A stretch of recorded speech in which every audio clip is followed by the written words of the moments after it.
ብዙሓት ሃገራት ዓለም ባህለን ታሪኽን ቋንቋን ኣኽቢረን ዝኸዳ ውሽጣዊ ህውከተን ጎነፀን ኣዝዩ ዝቐነሰ ምዃኑ ንዕዘብ።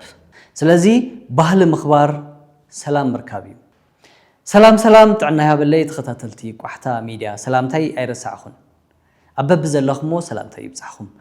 ኣነ ሙልጌታ ተስፋውነኝ ይበሃል ኣሰናዳኢ መደባት ቋሕታ ሚድያ እየ። ብቋሕታ ሚድያ እናተሰናድኡ ናባኻትኩም ዘብሉ ዝተፈላለዩ ምድላዋት ክህልውና እዮም።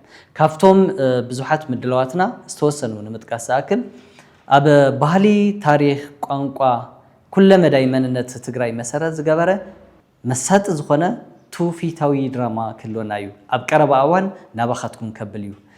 ብተመሳሳሊ ሕዚ እውን ኣብ ባህሊ ታሪኽ ቋንቋ መሰረት ዝገበረ ዝተፈላለዩ ዶክሜንተሪ ስራሕቲ ናባኻትኩም ከብል እዮም።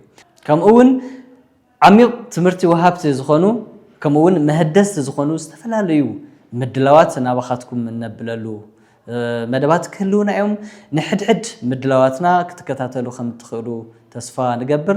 ኣብ ሕድሕድ ምድላዋትና ድማ ሃናፃይ ዝኾነ ርእቶታትኩምን ሓሳባትኩምን ኣይፈለየና እናበልና ቋሕታ ሚድያኹም ብምዃኑ ላይክ፣ ሼር፣ ሳብስክራይብ ብምግባር ቤተሰብና ኾኑ። ሰናይ